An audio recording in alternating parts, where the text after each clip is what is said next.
우주에서 지구를 바라보면 한 가지 색이 지배적입니다. 그래서 지구는 푸른 행성이라고 불리죠.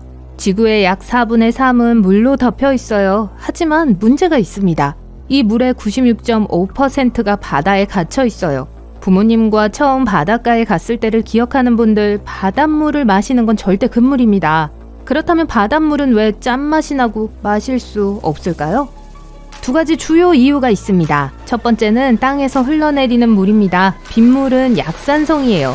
빗물의 pH 계수는 5에서 5.5 사이예요. 비교해보자면 순수한 물의 pH 계수는 7이고 배터리에서 발견되는 산은 0보다 약간 더 높아요. 이러한 비는 땅에 떨어질 때 암석을 침식합니다. 나트륨, 염화물과 같은 이온을 방출하고요. 이러한 이온은 강으로 흘러들어가 결국 바다로 흘러들어갑니다. 살아있는 유기체는 일부 좋은 이온을 제거하지만 나머지는 남아있어요. 시간이 지남에 따라 물속의 이온 농도가 증가하죠. 바다에는 자체적인 소금 발전소가 있어요. 해저의 통풍구는 열수성 유체를 배출해요. 복잡하게 들리지만 이해하긴 쉽죠. 해저의 틈새로 물이 스며듭니다. 그런 다음 지구 중심부의 마그마가 물을 가열해요. 바닷물에서 산소를 제거하는 화학 반응이 일어나죠. 이 반응은 철과 아연과 같은 금속을 끌어당겨요. 해저의 통풍구는 이 금속성 물을 다시 바다로 방출합니다. 수중 화산 폭발이 일어나는 동안 이 과정은 더욱 빨라져요. 소금과 기타 미네랄이 지구의 바다로 직접 방출돼요. 시간이 지남에 따라 해저에 소금이 쌓여 돔을 형성합니다. 이러한 퇴적물은 마른 땅 아래에서도 발생해요. 전 세계 일부 지역에는 소금돔이 많이 있어요. 멕시코만이 한 예입니다. 파도 아래에서 소금돔은 물의 염도에 영향을 미쳐요. 수역의 염도를 결정하는 다른 요인으로는 증발, 기온, 강수량, 강우량 등이 있습니다. 일반적으로 적도 근처와 극지방의 염도는 낮아요. 그 사이의 모든 대양과 바다는 염도가 높을 가능성이 높습니다. 과학자들은 용해된 염분이 전 세계 바닷물 무게의 3.5%를 차지하는 것으로 추정해요. 호수나 강과 같이 바다로 흘러가는 물은 담수입니다. 그렇다면 바닷물은 왜 짠 걸까요? 이 질문에 답하려면 지구의 과거로 돌아가야 해요. 연구원들은 원시 바다가 오늘날처럼 짜지 않았다고 믿어요. 하지만 시간이 지남에 따라 강우량이 육지의 암석을 씻어내면서 막대한 양의 소금이 바다로 운반됐죠. 이 과정은 38억 년 이상 계속됐습니다. 오늘날에는 매년 약 40억 톤의 용해된 소금이 지구의 바다로 흘러들어가요. 소금의 유입과 배출은 상당히 균형을 이루고 있습니다. 이는 바닷물의 염도가 안정적이라는 걸 의미하죠. 그렇다면 왜 바닷물을 마시면 안 될까요? 우리는 이미 음식과 음료를 통해 소금을 체내에 섭취하고 있어요. 이를 식이성염이라고 합니다. 세계보건기구는 한 사람이 하루에 1티스푼 이하로 섭취할 것을 권장해요. 심장을 건강하게 유지하려면 그 양을 초과해서는 안 돼요. 수세기 전 소금에 절인 소고기와 돼지고기는 선원들의 표준 식단이었어요. 고기는 소금을 사용해서 보존했죠. 바다에서 신선한 과일과 채소는 몇 주만 지나도 상해버리거든요. 냉장 보관이 발달하기 전에는 그게 음식을 신선하게 보관할 수 있는 유일한 방법이었어요. 절임은 음식을 저장하는 또 다른 옵션이었습니다. 우리가 바닷물을 마실 수 없는 이유는 염분 때문이에요. 우리 혈액에는 이 미네랄의 비율이 바닷물의 소금 비율보다 거의 4배나 낮습니다.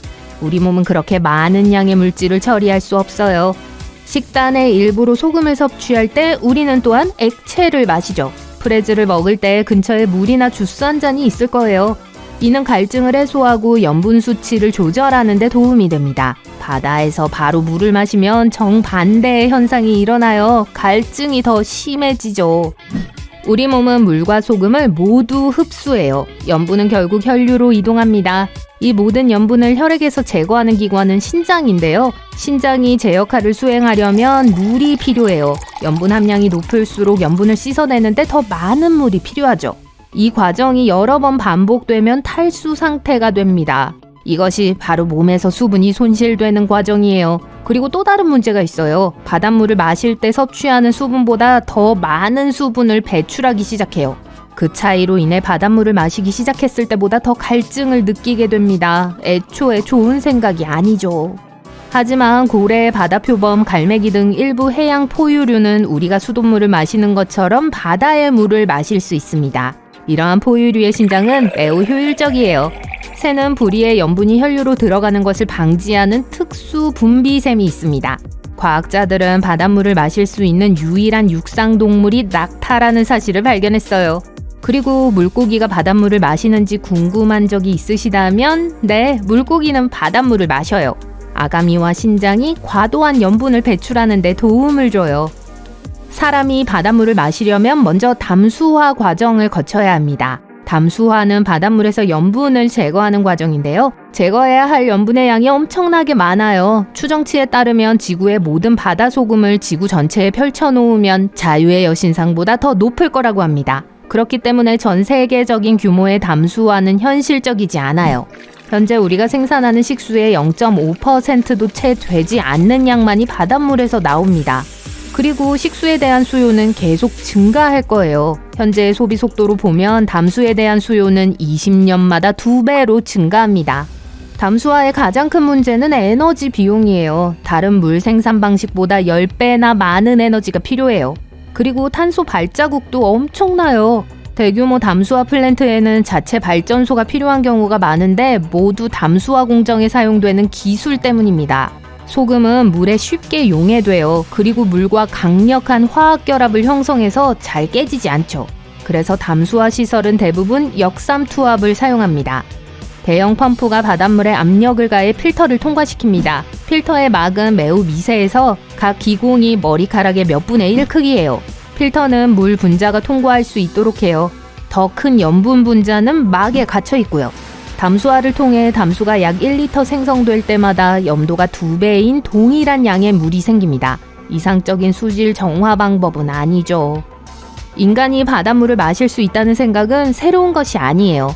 기원전 4세기 중반에 유명한 그리스 철학자 아리스토텔레스는 물에서 염분을 제거하기 위해 1년의 필터를 사용하는 걸 고려했습니다. 16세기 선박에는 바닷물을 끓일 수 있는 소형 휴대용 증류기가 있었어요.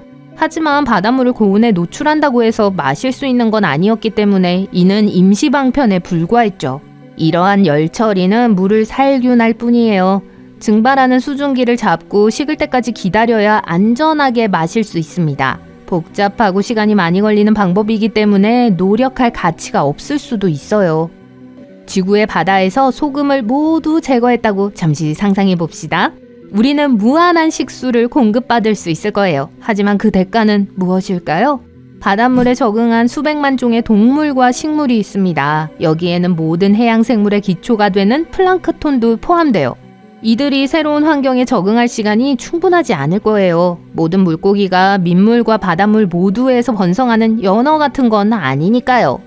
갑작스러운 변화는 지구에도 큰 영향을 미칠 거예요. 담수는 밀도가 낮기 때문에 북극의 빙하가 즉시 10cm 정도 가라앉을 겁니다.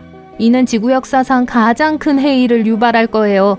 전 지구적 규모의 담수화에 대한 아이디어는 이론적으로는 좋게 들릴지 몰라도 우리는 이를 신중하게 받아들여야 합니다.